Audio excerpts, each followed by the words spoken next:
So Humphrey Bogart, what do you think was his breakout role? The Black Legion.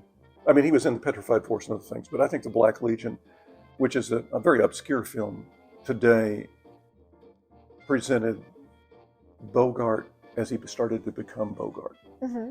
All the nuances Bogart had. I mean, Bogart was interesting in the fact that he was a Broadway actor, and yet most Broadway actors came to Hollywood and didn't understand how to act on a small screen because you had to be big and flowing. And Bogart grasped very quickly you had to be subtle. And you look at the Black Legion, you start to see the appearance of the things that identified Bogart in Maltese Falcon, Casablanca, African Queen, and all of his other great films. He would sit there and when he was thinking, it was almost like rubbing the lips like this, which he did the rest of his life, or touching his brow. The little things he did started to come out in that movie. And that movie was a real risk for Warner Brothers because it dealt with the Black Legion, which was an offshoot of the KKK. And so they were fighting racism, anti-Semitism, anti-immigration at a time when that was very, very in the vogue.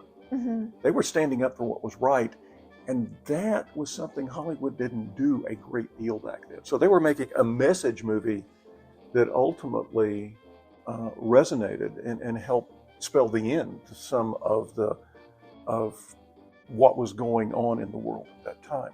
To see Bogart, though, evolve from being a normal person, listening to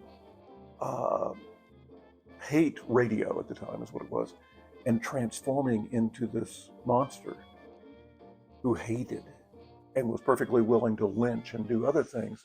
The way the system used him really developed his persona. It would be another 3 or 4 years before the studio really thought he was a great lead. He still played second banana to Jimmy Cagney a great deal. Edward G. Robinson and others.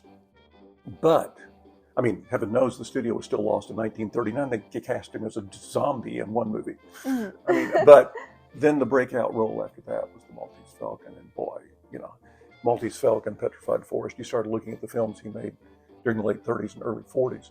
And you saw somebody who became iconic. And he's so iconic that I would guess that 10 or 15 of the greatest 100 movie lines of all time belong to him. Stuff that dreams are made of, you know. All the gin joints and all the world she walked into mine. We'll always have Paris. I mean, those lines will always be identified 80 years later with Bogart. And few people can claim that kind of influence on society and influence on film. He was, in my viewpoint, the greatest movie actor we have ever seen. And yet he was also a very unique personality. He was not exceptionally good looking. He was a guy who wore toupees. He was balding. He didn't necessarily have that prototype deep voice. He certainly wasn't an action guy with all these muscles. I mean, Bogart, really, if you look at him, there's no way he should have been a star. But his incredible talent, his ability to connect with audiences,